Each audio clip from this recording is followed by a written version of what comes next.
BeastNet is brought to you by James Safety Services in partnership with OCR Buddy and OCR Strong. Here we discuss all things OCR and fitness related. Welcome to BeastNet.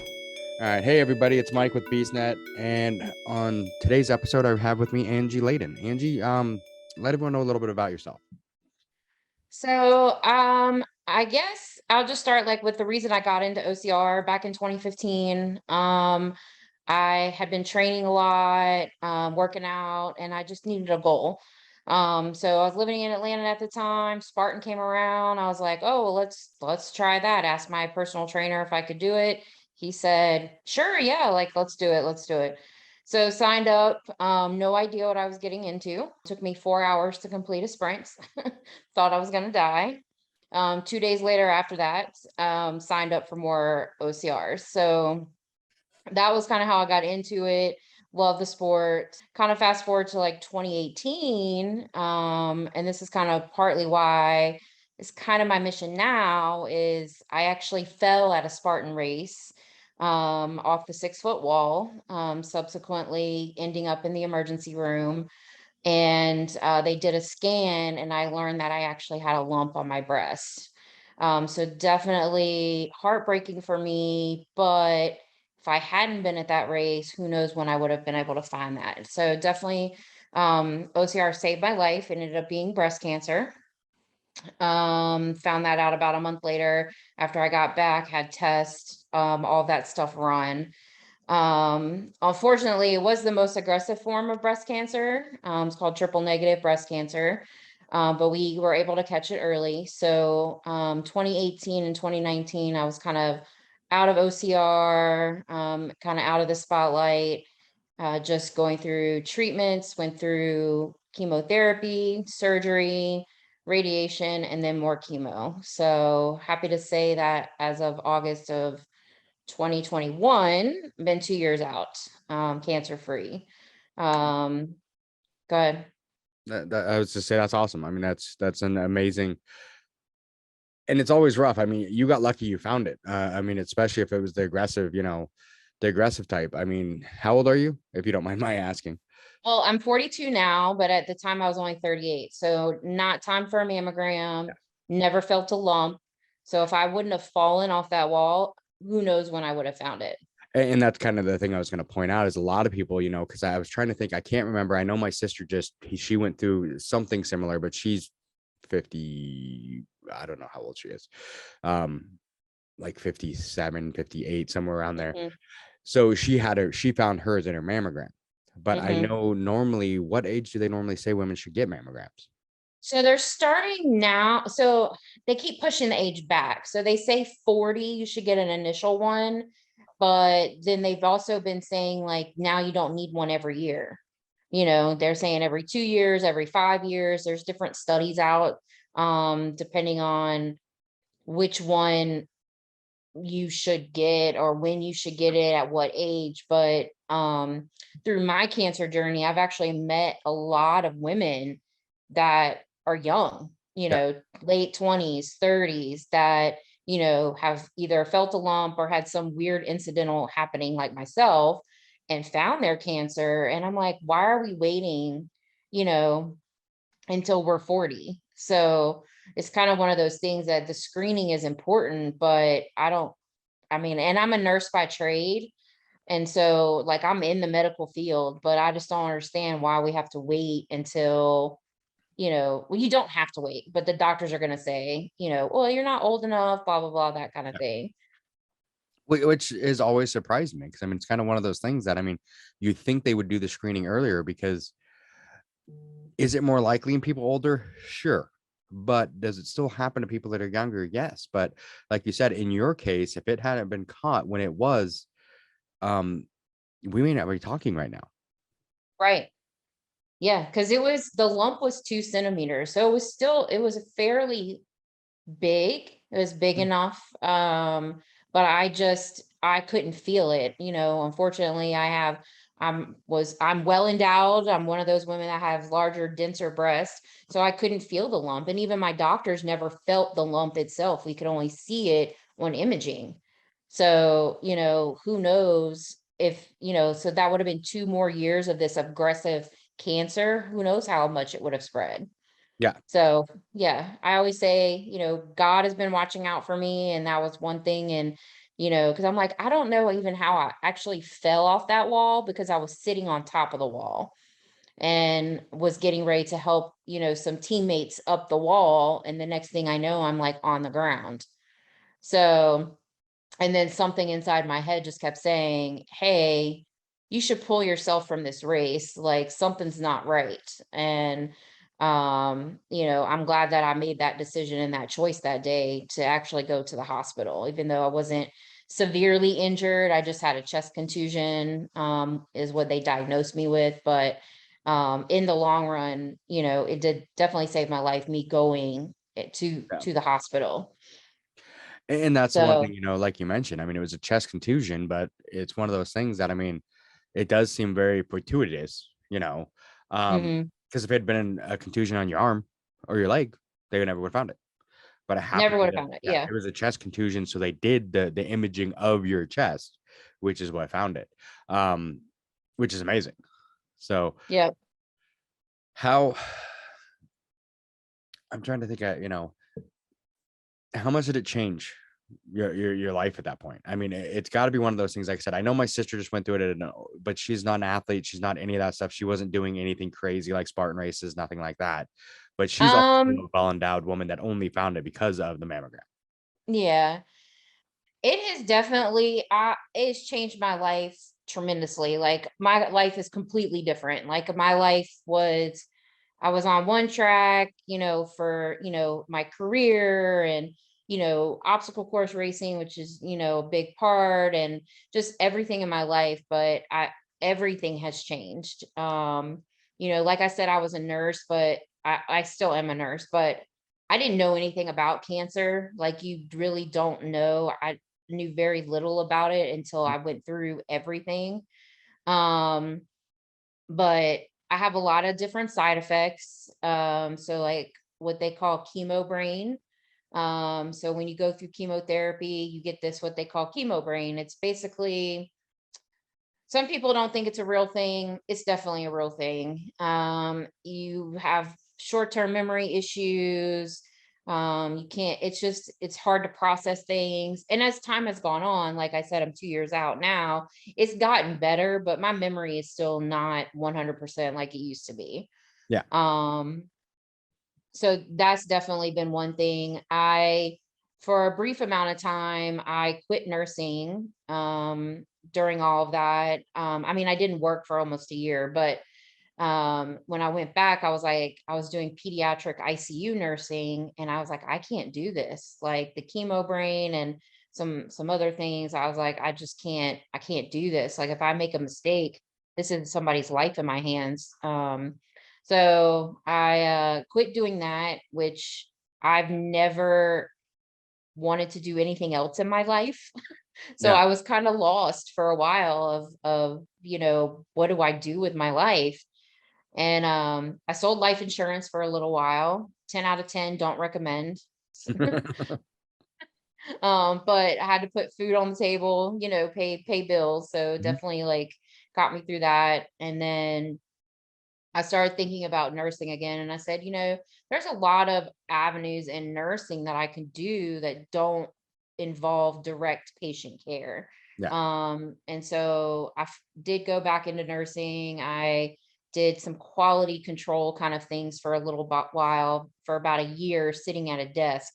And I was just miserable. I was like, this isn't what I want to do with my nursing career. So now I actually work in a recovery room, which is patient care, but it's patient care that I can do. Yeah. You know, with my, you know, some of my limitations that I have from some of the side effects of from, you know, the treatments and stuff that I went through.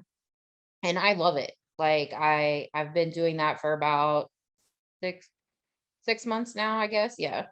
And it's probably one of the easiest nurse jobs I've ever had, but it's also satisfying. It's also rewarding. And so I'm definitely glad that I like have been able to like get back into patient care, because I want to care for people. I want to take care of people. It's been a calling my whole life. And for me to not to have to step away from that was was not, I don't want to say it wasn't the right decision. I think it was the right decision at the time that I made it, but it wasn't for long term, it wasn't forever. Yeah, we do. I think we do that a lot in life where things change and we make a decision that, at the moment is right, but isn't right for long term. Like you said, at that moment, it's the right decision, but it's not the permanent decision. Right. So, and I think that's awesome. I mean, I applaud you. I mean, the one I could never do pediatric ICU. And I miss my babies. I really do, but I know it was the right thing to step away from that type of nursing. it's Like, for me, it's personal experience. I've had 2 times in my life where I've had to deal with children in the ICU, mhm. pediatric ICU, and one turned out okay. I have a nephew who is 23 now, and he Oh, was born awesome. at like 1 pound 10 ounces, and then I Wow. have a goddaughter who didn't. So, No, I'm and it's sorry. like both times, it's just like every time I can't even watch a movie. If I watch a TV show and there's a kid in the ICU, I have to like turn around and walk away. So Oh, it's one of those weird things that like I'm not actually, a lot of people probably don't even know that until now, but it's one of my wife cracks up. She's just like, I can't believe you still have, and I'm like, nope. It's like if I see a kid in the incubator, I'm like, I'm out. Can't watch yeah. this. It's just I all the mean, it's emotions flood hard. back. So It's hard, and it takes definitely special people to be able to do that, but I feel like it takes a special person too to say no, even though you've been doing this for almost 20 years of your life, you can't do it anymore, so that was a big change for me as far as my career in the cancer. So and um I applaud you for that because a lot of people would have a real, I mean, I'm sure you had a really tough time making that decision, but that is a decision where you kind of looked at it and said, this is what I love to do, but at the moment, this isn't going to work. I need to do something else. And then maybe, come back to it or something similar like you have, which I mean, I yeah. applaud you for that. That's amazing. Well, and we still get, like, we do mostly adults in the hospital that I work at, but we still do get some kids, and the couple of people that I work with in the recovery room, they've never done pediatrics. So whenever we do get the kids, they're like, Angie, you gonna take those little kids that are coming out of the operating room? And I'm like, absolutely. So it definitely kind of like works out. And I still get my fix every now and then, take care of those little babies. Which is good. I mean, that is good. So now I know you said that, you haven't raced since 2018. How many races have you done up to that? Because I mean, I know, you did the one that you started in 2015. So 2015 and 2016 were pretty light years because I was just getting into it. 2017 I did 23 or 24 races total.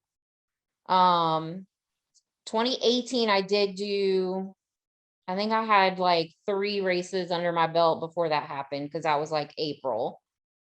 And then 2019, I didn't do any obstacle course races. I did do a couple local, kind of towards the end of my treatment when my oncologist would allow me. Mhm. I did a couple of like local, just like 5Ks. I had to walk them. I'd lost all muscle mass, all endurance, everything. But I still wanted to be active. Like I still wanted to be out there. So, we had conversations with my oncologist and she was like, okay, well, I'll let you do this one as long as you promise me you'll walk and you'll have a friend with you. And I'm like, absolutely, no problem. Like I can do that. Because the other part of that was I had a port implanted, for my chemotherapy. Mhm. And so she was like, you can't do any obstacle course races while you have that port in.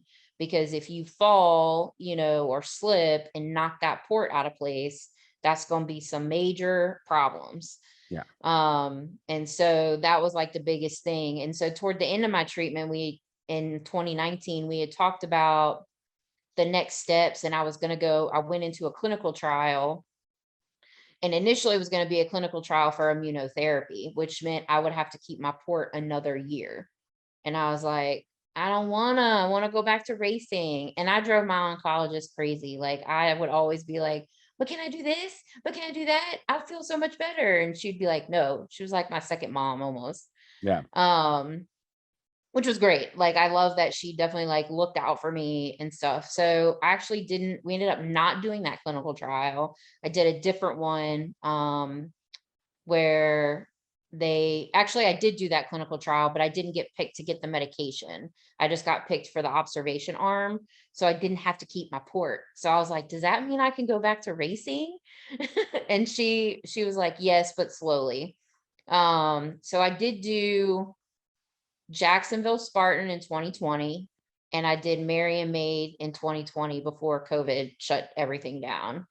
And so I wanted to go back to that Jacksonville venue because that was the venue where I fell. And that's a big venue for me. And like, but I almost have like PTSD from that 6 foot wall. It's like every time I walk up to it now, I'm like, all right, here's the wall that changed my life forever. I know I can do it, but it's still like, it's very scary. So I did do a couple races in 2020. And then this year I did, I just counted the other day, I think 14, I think total, something like that, 14 or 15. I can't remember right off the top of my head. So, but 2020 was supposed to be my comeback year, but we all know how that turned out. Yeah, we all know how that turned out. Yes. Yeah. But I mean, it's one of those things. I mean, it kind of points out too, you're not, I mean, not to say this in a bad way, you're not someone who only did a couple races. You're Right. someone who was really doing races and going for it. And then all of a sudden this changed everything, but you're coming back from it. And that's Right. the hard part, I think, for most people don't get. It's the coming back from injury or illness or anything like that. I've talked to a couple people, someone who's right now is working on coming back from back surgery. I came back from a shattered foot, but it took 5 years, and Yeah, stuff like it's that. hard. So, I mean, but chemotherapy, I mean, it changes a lot. It makes you immunocompromised. Mhm. It also a lot of times will make your bones more brittle. I mean, there's a lot of things that I think people don't really think about what chemotherapy does to your body to make this even more difficult. Well, I think the biggest thing I've really noticed, that even when they talk to me about it, and it was between the chemo and the radiation, because it was on my left side. So I had radiation on the left side. So what's on the left side? Your heart. Your heart is on the left side. And so I've gotten some I had echocardiograms throughout my treatment process just to make sure my heart looked okay and was doing okay. But the biggest thing I've noticed is endurance. So the chemotherapy, it's taken a toll on my heart as far as the radiation as well, where my endurance is terrible now. Mm. Like, I'm like, I used to be able to do this, and I'm like, I can't. I'm like huffing and puffing, and and I don't know, it's very hard for me to not get discouraged, because I do get discouraged a lot, because I'm like, well, I used to be able to do that. And it's hard to get out of that mindset. You had this thing happen to you, and it's not easy to bounce back.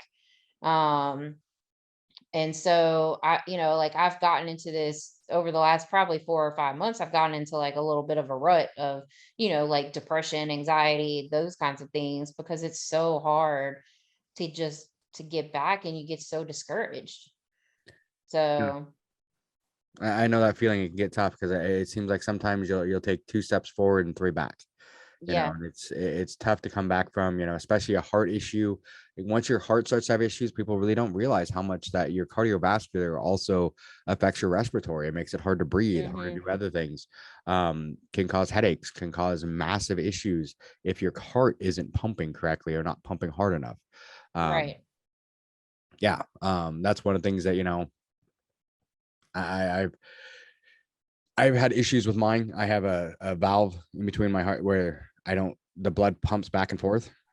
Oh, it doesn't close It properly. doesn't close properly, but it's something that they've never been able to fix. I mean, I Right. guess there is a whatever way to do it years ago, but I've never had it. So it's one of those things. I've always had issues with that. I've always had asthma, and part of it is the fact that I don't get the oxygen like I'm supposed to. So, Right. and I can understand how that heart can change. How Hmm. it affects you when you're running. And I know a lot of people that have issues with their heart, they also have issues with the breathing and trying to get the breathing Yep. under control. And that's always been my biggest issue with running, swimming, biking, anything. And the second my breathing's out of control, I'm in trouble. I can't. It's hard for me to get it back. And that's one of the hardest things is when your heart affects all that. Yeah, like my heart, like I get what they call tachycardia. So I get Mhm. fast heartbeat very easily now, even just at rest. Like I'll be at rest and my heart's just like beating away. So I take medications for it, which is good because it makes me feel fine when I'm like just doing normal things like going to work or things around the house. But then when I try to exercise, it kind of hinders that too sometimes. And it's just a struggle. And, a lot of people don't get it. They're like, oh yeah, well, she's a cancer survivor now. She should be better. And I'm like, but I'm not. Like, I'm not that same person that I was in 2018. And like my thing was 2018 was going to be my year. Like 2017, I completed the most races. In 2018, I had goals like I was like getting really more obstacle proficient, like really good at different things. And then I had this happen to me, and I'm like, now I'm like a baby with training wheels, so Yeah. And I think a lot of people don't get that. They expect like once you're a survivor, you're back to 100%. And you're like, nope. no. Once you're a survivor, you're really at like 60. Mm-hmm. It's Yeah. you're not at 100% for a long time, if ever. I mean, your Yeah. 100% is going to look a lot different than it did in 2017. Oh, absolutely. Yep. Do you like the BeastNet? Do you want to keep hearing it? Be sure to follow us on Facebook, Twitter, Instagram, and more at beastnetpod. So what are your goals for next year? My goals for next year is to get it together. I know um, that feeling. 2021, I did a lot of races this year, and a lot of people have asked me, and I'm like, to be honest, I have zero idea of like how I completed half the races that I did. Because I didn't, and I'm perfectly honest. I'm a very transparent person. I didn't train like I was supposed to. I didn't work out. I went into races where I hadn't worked out in 3 months, and I'm just like, well, I'm just gonna wing it and see what happens. I mean, I have to say that yes, I did not have a DNF. I did finish all my races, but I also didn't do a lot of the obstacle completion that I wanted to do. And I'm like, that's just not me. Recently there have been some comments that have been circulating that I've heard. People are like, we watch you struggle at races, and but you keep going, which I know is meant to be a positive comment, but I don't want people to look at me like with pity, is how I look at it, and be like, she's struggling, like we got to watch out for her. Like, I don't want to be that person. And so I am really going to focus on my training for next year. I have a whole calendar of races that I want to do, close to, I think, 25 to 26 races. That includes like obstacle course and some like 5K, 10K, like Mhm. trails, road races. But I really want to like prove to people that I am coming back, and I'm not going to be that girl that is struggling. Plus, I want to be able to help others. This year, More Heart Than Scars took me in as part of their team. I love Love them those to guys. death. Love more Hearts than Yeah, Stars. I have one of their yeah. jerseys. When I race So on two, whenever I race 2 weekend days, I wear more Heart Than Scars one day and I wear BeastNet the next. yeah, so they have taken me in as part of their family this year, and I love them to death. And I want to be able to give back. Like, I don't want them just to have to worry about me as, maybe not quite an adaptive athlete, but somebody like we talked about, the heart issues, those kinds of things. Yep. But, I want to be able to give back to people that, can't as much as me. Um, and so that's kind of one of my big goals, is like really just to like boost my training, try to do as many races as I can. I got picked to be a Legendborne Ambassador for this year, so I also have that on my plate. Lucky. Um, I know. I was like, I'm just gonna fill this out and see what happens. And see, I'm like, somehow I I'm not missed it. sure. I completely missed the application form. I was gonna do it, Oh, and then all of a sudden it's like I saw people and I'm like, I didn't even see that. yeah. It was weird. I just happened to see it. Somebody had like, I think, like forwarded or something to me. So Yeah. I was like, all right, I'll try. And then today they announced Phoenix Race Ambassadors, and I am now a Phoenix Race Ambassador for my second year in Awesome. a row. And I love And Phoenix I'm Race. also Julie's the amazing. And then I'm also the assistant captain for the ambassadors, along with Chris Hoover, who is the captain of the ambassadors. So Nice. that was a nice little surprise in that email as well. So I have a lot on my plate for OCRs and all those things this year, but I don't want to be that person that, well, Angie struggles. I want them to look at me as a leader, somebody that's inspiring. And yes, I had cancer. It doesn't define me, but it has changed a lot in my life, so but you can do it. It's a tough one because that was one of the things, because I mean, people who listen to the podcast know I lost like 100 pounds over COVID. And one of the biggest things is a lot of people ask me why. And that was one of my biggest struggles, was so many people were like, oh, I'm so proud of you because, you struggle through all this, but you still do it and you do all that. And I'm like, I don't want to be that guy that everyone's like, I'm proud of you because you're out of shape, but you're still doing it. And I'm like, I don't like it, or that guy that, everyone, they feel that you're brave because you decided to go outside without your shirt on. I'm like, well, wait a minute, it's like, I want to be, I just want people to see me for my accomplishments. For you, for your accomplishments. Not just for like, oh, you're so brave for still doing these races, when I was 290 pounds. And I'm like, yeah, but I dislocated my shoulder 3 times, and it's like, I pushed my way through it, but that I felt like that's all anyone saw. And they weren't seeing the accomplishments of, me being able to do it. It's like, oh, I'm so proud of you. You did it even at your size. And I'm like, yeah, but I don't want that. I don't want that butt at the end. I just want like, you did it. You just want that. I want the congratulations, not the but. Yeah, you just and I know that people mean well, like it's not meant to be a negative comment at all, but you kind of you get it. You feel like you're like, like, no, I just want somebody to be like, I'm proud of you. You did that. You rocked it. Like, you accomplished whatever your goal is, So and that's the way it should be. I mean, we should just be proud of people for accomplishing their goals, not, like I said, but I get what you mean. I've had those where all of a sudden it's like, oh, I'm so proud of you. You did that, even though, and I'm like, yeah, but there shouldn't be a but. There shouldn't be an even though. I mean, I did it, I did it just like everyone else, it might have taken me longer, everything else, but I did it, and that was it, and that was one of the things for me. I think that was partly, it was the final straw too. The last Spartan race I did right before COVID, I dislocated my shoulder 4 times. In the race, because my body weight was too heavy to hold, and my shoulder just kept popping out every time I did any hanging obstacle. And I'm like, yeah, this is a problem. Yeah, that's a problem. Yeah. Well, congratulations.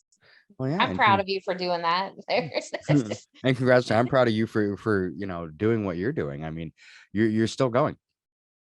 Yeah. It also has given my dad some validation. My dad is I don't know if he does it on purpose because he knows that it aggravates me, but he's like one of those like, well, you can't do that or you can't do this. And I'm like, watch me. And he's come to a couple races, and I'll never forget, he came to a Green Beret Challenge and they had the yoke carry, and my dad was like standing on the other side of the fence, and he was like, there's no way you're going to be able to pick this up. There's no way you're going to be able to do it. And you had to carry it like, 10 miles or whatever. I know, being like exaggerating, but you did have to carry it a long way. And I was like, I just looked at my dad and I said, watch this, and so and he was like, oh, dang, she really did that. But he's always been worried because I'm going to get hurt at one of these races. And I'm like, Dad, it's the risk I'm willing to take. And he's like, but you have to work. You're the only one that pays your bills. I'm like, and like, I'm not going to not have fun and do something I enjoy. But ever since I fell and found out I had cancer and it kind of saved my life, he's backed off on that. I mean, he still worries and stuff, but now he wants to come to all the races that he can. Like, he lives close to Jacksonville, so he tries to come to any that are like in the vicinity and that I go to and stuff like that to like actually support me, which is really nice. So that's been really good too. That's awesome. Yeah, that's the yoke carry can be an interesting one. I know we did because Green Beret has never been able to come up here.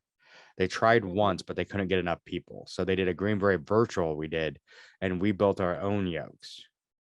And one of them we had cinder blocks. It was just basically like a 2x4 with cinder blocks hanging off each side. And the other one we actually used sand. It was a tube with sandbags hanging off of it, but then we Mm. filled the tube with water. Oh, ow. That's rough. So, and it wasn't fully filled with water. It was only about half. Right. So the water sloshed around. Yeah. So the water sloshed around. So you had the sandbags you're trying to do plus the sloshing. I'm like, and the hard part was I preferred the pipe because it sat better on my shoulders Mm-hmm. than the 2x4, but I hated that slosh. But it's like, that was kind of the fun. I mean, it gave us two different options and different, different things to do. And my friend Brian Kays, that's kind of him and Don both. They like to build these just stupid things for me to try and do. So in fact, That's fun. right now downstairs, I have a basketball I just popped that I'm going to fill with sand and then wrap in duct tape so I can use as basically a medicine ball. Nice. Yeah. Nice. You got to use what you got, sometimes It's it one of is those what it things. is. A lot of times it's like, the homemade ones are better than half the stuff I can go buy at the store. Yep, So absolutely. I have a gym downstairs full of like homemade stuff. Mm-hmm. So That's awesome. yeah, and that's the best way to do it. I mean, I think that's the hard part when COVID started was everything shut down. You couldn't go to the gym, I you couldn't do know. all that. So, I luckily have a house big enough that I could build, a gym in my garage. So I think I did every virtual race known to man I did. during COVID. And I have I have a treadmill at home and I have, I pretty much have a gym, like half my garage is a gym and all of that. So I was like able to do, like every virtual race because I'm like, I'm gonna go insane. Like I'm gonna go crazy. Yeah. Like sitting in my house. And of course, because I was like, when it first started, like my oncologist is like, do not leave your house. And I'm like, okay. Oh yeah. Because at that point, I was only like, I wasn't even 18 months out yet. Yeah. So, and I I was mean, only like a year out. So after chemo, you're immune compromised, and I mean, forever. yeah, I still am. So like we were just talking about it earlier. Like I got a scratch on my leg at the Florida, I'm sure you heard about the Florida swamp. I was supposed to be there. Dawn was mad at me for not being there, but Oh, I Don I, saved me on the sprint, but I had when to we work. I didn't realize how much time I'd taken off this year because all of a sudden all the races that I'd had from the year before, just because the first like 5 or 6 races they canceled, that Spartan hmm canceled in 2020, they gave you hmm that race plus another one. plus another one. So Yeah. I think I had like 17 free races. Wow. So I was just signing up for everything. And then all of a sudden I was like, oh yeah, I need to take these days off in December. And my boss is like, you realize you've already taken like 3 weeks off this year. And I'm like, You're like, I really? have? What? And then I started counting and I'm like, oh yeah, you're right. I probably shouldn't take those days, should I? He's like, no. I'm like, okay. Yeah, like I got a cut on my leg from like walking through that swamp or whatever. You get random Yeah. cuts and stuff at these races. You never know where they come from. You're just like, Yeah. oh, look at that. There's that. And it like almost got infected. And I'm just like, this is ridiculous. So I have to be really careful now. It's another, thing at races. Like at the end of the race, I have to make sure I go wash off like with soap, any cuts and stuff like that I have so they don't get infected. It's just like one more like little, oh, just a reminder that you had cancer. Yeah. And that is the hard part. I mean, you do get scratched up, you get tore up. I mean, I've Yeah. got the very first race I ever did was 2015. I did the Montana Beast because I don't do research. Wow, you just dove right in. I just dove right in. I'm like, I've done a half marathon and I've done obstacle course races. This will be fine. Yeah, that was the worst decision ever. But I went through that and I just wore shorts. No legs. I mean, nothing covering my legs. Yeah. By the end, I have scars on my legs from how tore up I got from that course. But I learned. So Yeah, well, last year at Barbarian Challenge, which I finally made it to, I'd been trying to make it to for 3 years, even though there was a nice little hurricane going through then at the Barbarian. But I was actually my first race with more heart, and Joey kept an eye on me, but it was like it was like rock climbing, bouldering. I was like, I didn't sign up for this.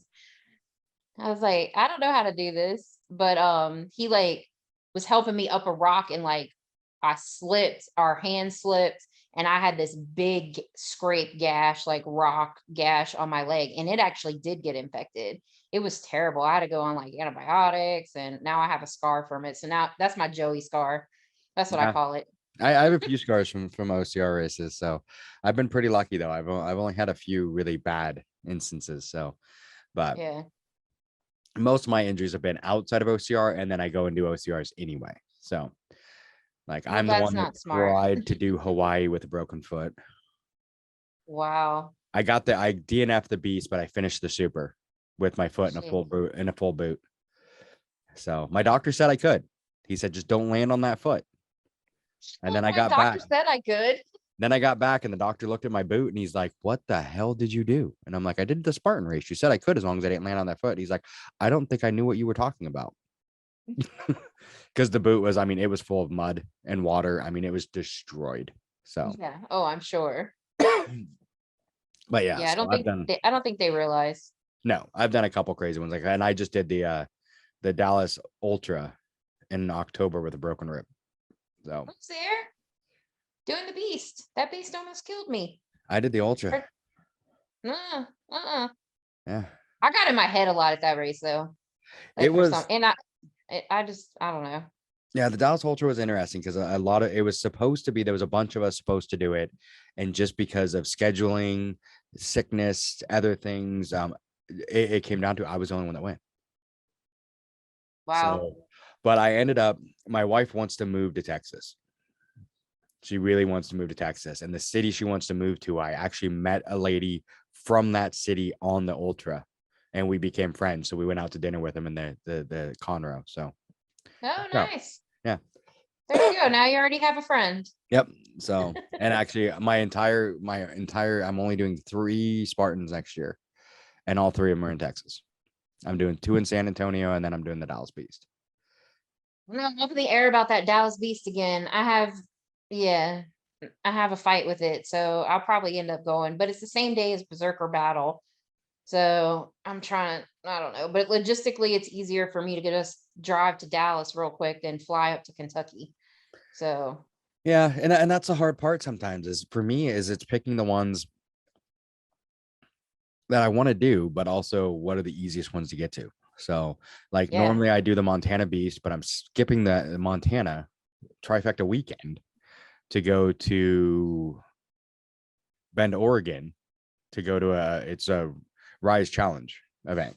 So I would rather go to that event than the Montana Beast, which I love Montana, but I want to start supporting some of the local ones a little more. So well, yeah, and that's me too. Like Spartan is Spartan. Like you know what you're gonna get. You know the obstacles you're gonna get. So I try to do a lot of like of the smaller.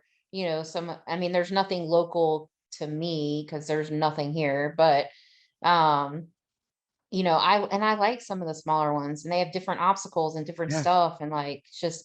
And you don't know what you're gonna get. no, You never know. You get there and you're like, oh, this was cool, or I saw this, or like Joey's trying to get me to do Indian mud run. I'm like, I don't think so. I've heard that one's a fun one. Who is doing like 100 obstacles this year? There's no way. I know. That's what sounds That's, amazing. I I mean, it really does want to get sound up to that one. amazing, but I don't know. I'm tempted to look into getting up there for that one because that one sounds awesome. But because I've been trying to, do some of the local ones around here, especially since this might be my last year living in this area. So I've been trying to get some of the local ones. But like I said, the Rise Challenge events, I love those ones because this one is the ranch challenge. So it's all ranch kind of stuff, baling hay, all that kind of weird stuff. Cool. And last year we were even trying to use a rope lasso, and I'm horrible with lasso apparently, but Well, if you move to Texas, they might be able to help you with that. yeah, hopefully. But then the race that Rise has later that month, you actually get to shoot a gun. So Ooh, fun. yeah. So there's a whole bunch of they throw a lot of things into theirs where, like you said, Spartan is Spartan. I know what I'm gonna get. I'm gonna get the same obstacles here as I'm gonna get in Texas, as I'm gonna get in Hawaii. The only difference is gonna be the locations. And Correct. that's for Yep. me, a lot of the time it came down to the last couple of years. I was looking at the races more for the locations than anything else. So Spartan, it was more like, hey, I want to go to Texas, so I'm going to do Dallas. I like going to Hawaii, so I'm going to do Hawaii, and that kind of stuff. Yeah. So now Hawaii is definitely on the bucket list. it's an amazing one. The one thing I will tell you that a lot of people don't think about, the Beast is brutal. That's what I hear. There is That's what I a hear. single track that if you get stuck on it, this year wasn't that bad, but 2 years ago, we were stuck on the single track for almost 2 hours Wow. to go like 3 miles. Oh, It was brutal. And you're stuck in the jungle. By the time we got out of it, our energy was sapped because of all the humidity, everything else. humidity. Yep. I'm from Washington. We're not used to hot or humid. So Well, I'm from Louisiana. We're used to hot and humid. It's been 80 degrees and humid the last couple days here. So, there's 8 inches of snow outside my window. I know Don told me, I was like, I'm kind of jealous that it snowed. I want to build a snowman. I don't. I don't know if you've heard up there. Well, and we don't get it that often, actually. We get it like once a year, maybe we get this. And then all of a sudden it'll melt by, I think it's supposed to melt by Sunday. And then it's gross. We might see snow again once later this year, but that's, once during the spring, but usually not really. We get this like maybe once a year, we get a big dusting like this, but we can go up to the mountains and get it if we want to. But I mean, my biggest thing right now, I don't know if you heard, I've got my sinuses are just destroyed. So that's what the little cough that I keep having. So it's like, I don't want to go outside at all because the second that cold hits my sinuses, I'm like, yeah, I'm done. You're like, nope, done. Nope, I'm done. So this is the first time in a year I've turned on the heat warmers in my car. So wow. I don't use them. Which my wife hates because she doesn't have them and she would love to have them in her car. I'm like, yeah, too bad. I know. Those are the best things. I never liked them. It's my company rig. So my personal rig doesn't have it. My company rig does though, but yeah. So gotcha. So is there anything we've been going for a bit here. Is there anything you'd tell the listeners in closing? Like, what would you tell them, like advice you would give someone who is throwing a curveball like you were? I mean, that's a huge curveball, but what advice would you give people? Mindset is everything. I have to say that's like definitely number one. Mindset is everything. And one thing I didn't do as much as I probably should have was to lean on your support crew. Like I had a great support crew, and I just kind of stayed to myself, like, because I just had this, it was just me. It was just the choice that I made. And looking back, I probably should have leaned on them a little bit more. People were there for me, asking what I needed, even if it was just to talk. So, mindset's everything, but definitely lean on those people that are reaching out to you. It's not insincere. Like it really is sincere. The people do care about you, and are concerned about what you're going through. So, if there's something that they can help you get through, then lean on those people and, talk to them. And then, if you're also going through, is to find a support group that understands, what you've been through. Like I'm a member of a triple negative breast cancer support group. And so, when weird things that only people that have been through that come up, then I can reach out to them. And so that's kind of what I would say. I would agree. That's huge. I mean, it's one of those things that I think a lot of times we focus too much on how people don't react the way we think they should. And I think in a lot of ways they don't, because they haven't been through what we're going through. So, right. And they don't understand what you're going through. So it's one of those things for you, like, with, your breast cancer, I'm not going to understand that. So talk to me about what you're going through. I'm going to be like, I'm sorry. Yeah. Because I don't know how what to say. I'm like, I'm sorry. What can I do? Where somebody who's been through it can have ideas, can have other things like, hey, yeah, I went through that same thing. This helped me and stuff like that. So, I mean, I agree. You really need to find people who've been through what you've been through so you can talk about your and there's no better way to say it, but your trauma and what you've gone through, and because they've been through it as well, and they can help you get through it. And I think people are too afraid to do that sometimes.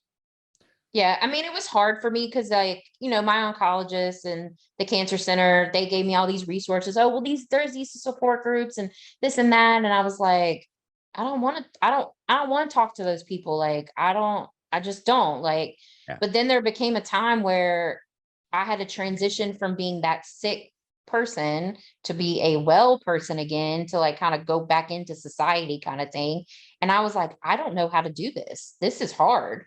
And so that's when I reached out, but I wished I would have, when I look back, I probably should have reached out sooner, for some of those resources. It's not that they weren't there. I just refused. I was being stubborn. Yeah, which is a human trait. I mean, it's something that we all Yeah. struggle with. Yeah. So, and it's tough because it's one of those things. I mean, I've had this, conversation with my wife a couple times. She thinks I'm insane, but I've told her if I ever found out I was sick, I don't think I'd tell anyone. I think it'd be one of those things like no one's gonna know until it's like they have to. And she's like, why? And I'm like, because I've been that sick kid when I was younger. Mm-hmm. Everyone looks at you different Yep. when you're sick, and I don't like it. And I think Yep. that's what makes it tough for people to that have been through stuff like that to ask for help, because it's like, I don't want you to know I need it. I don't want to Yeah. feel, but you have to. I mean, you have You to have to. ask for that help, because if you don't, you're going to struggle alone. And that's the worst thing in the world, is to struggle alone. So, I mean, Mm-hmm. you have to get out of your own head and realize the people are sincere. They're not, they're not making fun of you. They're not whatever. They're sincere. They just don't know how to help you until you tell them. Right. Yep. Absolutely. That is the truth. Yes. And Very, sometimes you just have to straight up be forward, blunt, and say, I need X, Y, Z. yes. Like, I'm going to call you and I'm going to talk to you, but I don't want you to say anything or whatever it is, Yep. So. Yeah. So true. I mean, it is just kind of one of those things. So, all right. Well, thank you for talking to me. I hope to meet Absolutely. you, out there in the Spartan world or the OCR world someday. I'll be out there this year. I'm trying to get more to the East Coast. I've spent most of my time on the West Coast. The farthest east I've gotten is Dallas for Well, races. I'm looking at potentially doing Seattle weekend, so we'll see. If you do, We'll let me see. know. I'm not sure. I haven't decided if I'm doing Seattle weekend yet. I have a feeling that if I choose not to, because I tried not to this year and I kind of got forced into it. So, Well, and I lived in Seattle briefly, so once upon a time. And so I kind of am like, maybe, but it just really depends on logistics, finances, because that's far for me. So we'll see. a lot of it for me depends on, because I'm doing the Ironman right around Oh, the same time I'm doing the gotcha. half Ironman. And that was the big problem I had this year. A lot of people were like, I shouldn't do the Spartans because it was literally the weekend before the Ironman. Mm-hmm. And then I DNF'd the Ironman, but it had nothing to do with the Spartans. That was my own fault. So, Right. but it's one of those things. I got to look at, the Ironman to me right now is more important than the Spartans. So, Yeah, you have to and make that decision. Yeah. so it's gonna be tough. So I got to kind of see how they fit. I haven't looked. I know they're already on the calendar, but I haven't looked to see how they're gonna fit. But I might be doing Seattle. And if you're gonna be up here, let me know. We'll definitely have to like meet in person and all that. I love meeting the people I've talked to. So Yeah, absolutely. there's been a couple that I've met on races all of a sudden randomly, just like, hey, and I'm like, oh, dang.